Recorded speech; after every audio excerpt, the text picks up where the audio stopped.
Hello and welcome. Today we're doing a question from LeetCode called clone graph. It's a medium. We're going to jump right into it. Given a reference of a node in a connected undirected graph, return a deep copy or a clone of the graph. Each node in the graph contains a value, which is an integer, and a list, which is a list of nodes of its neighbors. So this is what the class looks like. We have value and neighbors. Test case format, for simplicity, each node's value is the same as the node's index, and it's going to be 1 indexed. For example, the first node has value 1, the second node has value 2, and so on. The graph is represented in the test case using an adjacency list. An adjacency list is a collection of unordered lists used to represent a finite graph. Each list describes the set of neighbors of a node in the graph. The given node will always be the first node, with the value being 1.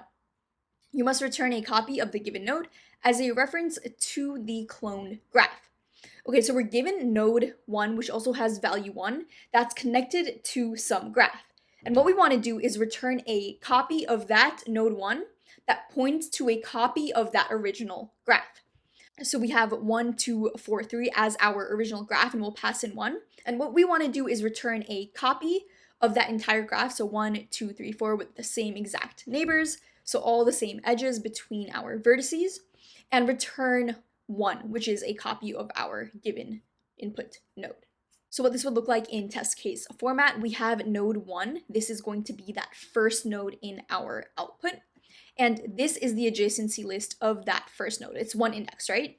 So it has 2, 4 as its neighbors, which makes sense. 1's neighbors are 2 and 4, which means 2 and 4 should have 1 as its neighbor. So what's at position 2 right here? And we can see 1 as a neighbor, and for node 4, we also see 1 as a neighbor, and they both, of course, also have 3. So if we go to node 3, that in turn should have 2 and 4 as its neighbors. Example 2, we have just the node 1 with no neighbors, so we would return this right here. This is node 1, and the empty list means that it has no neighbors. Example 3, we have nothing, so this is just an empty graph, right? It has no nodes, and that's exactly what we're going to return, just an empty graph. And we have some constraints. The number of nodes in the graph is in the range of 0 to 100, the values ranging from 1 to 100. The value is unique for every single node. There are no repeated edges and no self loops in the graph. The graph is connected and all nodes can be visited starting from the given node. Now this is really important, right? All nodes can be visited starting from the given node. It's because there are no repeat edges, no self loops, and it's a connected graph. So given any node, we should be able to go through our entire graph. Just follow all the connections through. So that's what we're going to do to solve this. We're going to take a node, make copies, and for its neighbors, basically just create copies of that, connecting all the nodes together. So let's take a look at example 1. Okay, so I have example 1 over here. I have 1, 2, 4, 3 as my original graph, and I'm writing this as the test case format. So this is node 1 with neighbors 2, 4, node 2 with neighbors 1, 3, node 3, and node 4. Now, if I'm given this, I want to make a copy of this graph, and I'm giving node 1 as that first input node. What do I do? Well, I want to create a clone of node 1, right? So what I'm going to do is create a new node with the same value passed in. So I'm going to be passing in value 1 to create essentially an entirely new node over here. Now, what about for the neighbors? For the neighbors, I have to create clones of them before I can append that to my neighbor list. So if I go through that first neighbor I have in that original graph, that's going to be node 2. I want to create a copy of node 2. So in my clone, what I'm going to do is create a copy of node 2. So I'm creating a new node, passing in value 2. So now I have a cloned node of 2. Now before appending this node to my neighboring list, let's take a look at what 2's neighbors are. So if you notice, what we're going to do is a depth first search, where we're just going to follow all the neighbors all the way through for as far as we can. And when do we stop? We have to stop at some point, right? Otherwise, we just keep going around in circles. So we would stop once we've already cloned a node that we want as a neighbor. So if I were to follow this connection through, right? I have node 1, my neighbor is 2. Now I go to 2, my neighbor is 1. This is the first neighbor I see. So now I know that 1 has already been cloned and created, so I can just append that clone to my own neighboring list. And what's the next neighbor that I have? That's going to be node 3. So in this original graph, we have node 3, but in this clone, we don't. So since we don't have it, we need to go ahead and create one. So I'm going to be creating node 3 over here. And the first neighbor I have is 2, which exists. So we can just take this cloned node, append that to our own neighboring list. The next one is 4. 4 doesn't exist in our list. Let's go ahead and create it. So what we're doing is a lot of repeat operations. If a node doesn't exist, we go ahead and clone it. If it does exist, we take that clone node and append that to our current neighbor's neighboring list. So now with 4, we want neighbor 1, which exists as a cloned node already. So let's add this node as a neighbor of 4 to build that relationship in. So now 4 has a neighbor of 1. It also has a neighbor of 3, which we've already cloned. So let's add that as a neighbor to 4. We've added that. Now 4 is done. We've completely cloned 4 as it should be. So now we can return to our original caller, which was 3. And we can just return this entire clone node to 3 and add that to our adjacency list. So now 3 and 4 are both done, and that was called by 2. So we are going to add 3 to 2. We're basically just bubbling back up to our callers. So we're going to solve this using recursion and a depth first search. And once we go back to 1, we know that 2 is now made. We can add that to our list. And we want 4, which already exists as a clone, so we can add that as well. And what we would do is return this cloned node that now points to a complete copy of that original graph. Now, if this was confusing in any way, we're actually going to code this up, and I think it's going to be much easier then. And then also run through an example to truly make sure we fully understand what is happening. But to recap how we're going to solve this, it's going to be through a depth first search using recursion. So if we are given a node, we want to see if it's already been cloned. If not, we create a new node, a clone of that original node that we're passing in.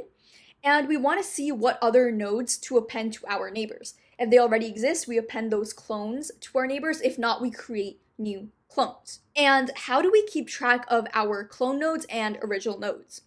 What we want essentially is a pointer between our original node and our cloned node. So we can do that through a dictionary where the keys are the original nodes and the values are the cloned nodes. So let's go ahead and code all of this up. Okay, the first thing I'm going to do to code this up is check if we actually have a node, because if not, we just have an empty graph and we want to return. So if node is none, we just want to return. So now the next thing I want to do is initialize my dictionary. So I'm going to call this visited, representing all the nodes we've already visited and cloned. And now I want to create a helper function that we can go through and clone all the nodes for. So def clone, taking in self, is going to take in a node, and it's going to take in this visited dictionary. And I'm going to be calling this, so self.clone, with this original node being passed in and our dictionary. And I want to return this at the end. So now for this function, this is going to be our recursive function. For this, what do I need? I need 2 things, a base case and a recursive case. So base case, when do we stop? We stop if we already have a copy of this node that's being passed in. So if node in visited, we're going to return visited of node. If that's not the case, if we haven't already cloned this node, well, now we want to clone it and add it to our dictionary. So we're going to have a cloned node that is going to be node, and we're passing in the value of our original node. So it's going to be node.val. And once we have a cloned node, we want to update our dictionary. So visited of this original node is now going to equal cloned node. Now that we've created this cloned node, we want to go through all the neighbors of this original node. So for neighbor in node.neighbors, I want to append to my cloned node's neighboring list. So cloned node dot neighbors dot append, and for every single neighbor of the original node, I want to create a clone of it. So I'm just going to call this function again. So self dot clone with neighbor. This is going to be that new node being passed in, and we want to pass in this updated dictionary of visited. Once I've gone through all the neighbors of that original node and have appended it to my own cloned node's neighboring list, all I have to do is return this new cloned node. So we're going to return cloned node. And that is all that is needed. So let's go ahead and submit this and then run through an example. And I should be commenting this out. Okay, there we go. And it is accepted. So talking about space and time complexity, for time, we're going to be going through all of the nodes in our graph. So that is going to be O of n. And for space, we're basically just taking up as much space as our input. So that is also going to be O of n. Now, for example, let's take a look at example 1 again and go through this entire code line by line. Taking this input again and passing it into our function, the first node we pass in is 1. So we're calling clone graph with 1 right now. The node is not none, so we don't return, but we do initialize an empty visited dictionary. And now we want to return self.clone with node 1. And we pass in an empty visited dictionary. So now we are in this function. The node is not in visited. So what we want to do is create a clone of it. I want to create a new node with the same value of 1. So I'm going to be depicting this both visually through the actual graph and the same format we've been using so far. So this is my node 1, and this is that new node created on the graph. Now I want to update our dictionary to have that original node 1 point to this cloned node. So now 1 is going to point to this cloned version of our 1. Now we're going to iterate through the original node's neighbors. The first neighbor we come across is 2. We want to append to this the output of self.clone with 2. So we're going to be calling neighbor, which is 2, with our visited dictionary, which is now 1, 1. So going back into this function, we have node 2. This is going to be the original node because these were the original neighbors in the original node. The node is not in visited. So what we want to do is create a clone of it.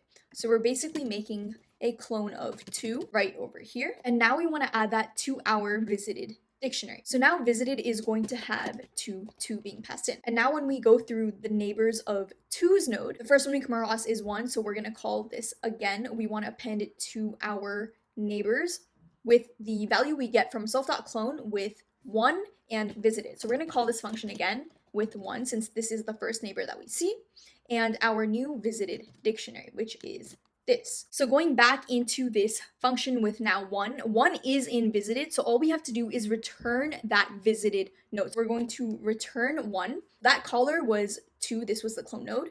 So we want to append to 2 node 1. So we're going to add that over here, which means 2's neighbor is 1. So we can show this as 2's neighbor is 1 right now. 1 doesn't have a neighbor of 2 yet, but 2's neighbor is 1.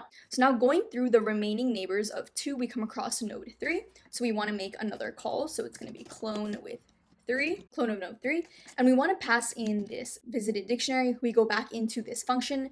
3 is not in visited, so we can't return. So instead what we do is we go ahead and we clone it. Now that it's cloned, we update visited. So visited now has 3 and 3. So basically this node points to this newly created cloned node. And we go through 3's neighbors now. So the first one is going to be 2. We call this function again with 2 and visited. And whatever the output of that is, we want to append to the cloned node's neighbors. So we call this with clone of 2, passing in visited over here. And once we go into this function, we see that 2 is in visited. So we just have to return that clone. So once we return that, we append that cloned node to our caller's neighbors list. So the caller was 3. We add 2 to its neighbor. So we can say that 3's neighbor is now 2. So now that we've gone through this node, we go back into this for loop, and now we go to 4. So now we're going to call 4, passing in visited like so, and we go back into this function. 4 is not in our visited list, so we go ahead and we clone it. So we make a new node passing in the value of 4, so this is value 4. And this is this new node that's now been created. So we go ahead and we date our visited. So now it has 4 pointing to 4. And now we go through 4's neighbor. 4's neighbor is 1. Let's check what the clone of that is. So clone of 1 passing in visited. And whatever the output we get of this is going to be appended to the neighbors list of cloned node 4. So now we call this with node 1. 1 is in visited. So we're going to return that cloned node of 1. So now 1 is a neighbor of 4, like so. And what is the other neighbor of 3? We're back in this for loop for that node of 4, right? It's going to be node 3. So let's go ahead and call this with 3, pass in visited. We go back into this function. The node is in visited. So now we return a copy of that. So we're going to return 3 and append that to 4, which means now 4 has all of its neighbors of both 1 and 3. We're through this for loop, which means we return this cloned node of 4. So all we have to do is now return the cloned node of 4 to our caller, which was 3, and append that to its neighbors list. So we're going to add 4 here to the list for 3. And now 3 also has a neighbor to 4. So this relationship between 3 and 4 is complete. So that means we are done with node 3. We've gone through this entire for loop for node 3, and we're going to return the cloned node of 3 to its caller. So that was going to be node 2. So let's return this. We're bubbling back up our recursive call stack. So our caller was 2, so that means we append clone node 3 to 2. And now we know that 2's neighbor is 3. So now this is a complete neighbor relationship between 2 and 3 as well. Now the remaining of 2's nodes are done. So this means that we've gone through all the for loops we needed for 2. We've gone through both 1 and 3. So we return this clone node of 2 to its caller, which was 1. So we return this to our caller of 1, and we append 2 to 1's neighboring list. So we append 2 over here, and now 1 is a neighbor of 2, so we can rewrite this like this. And the next node that 1 had was node 4. So we make another call, so it's going to be clone of 4, passing in visited. We're back in this function. We see that node is in visited, so we return that cloned node back to 1. So we're going to return here, and we're going to add that cloned node of 4 back to node 1. So we add 4 over here, and now this is a complete graph that is a clone of that original one being passed in. So we return clone node of 1, this caller over here, and this was being called through clone graph. So all we do is return that clone node of 1, which points to that entire copied graph. So we just went ahead and solved clone graph. If you have any questions with this whatsoever, of course, as always, let me know down below. I will answer all of them. If this was helpful in any way, like, comment, and subscribe. It really supports the channel. And as always, I will see you in the next one.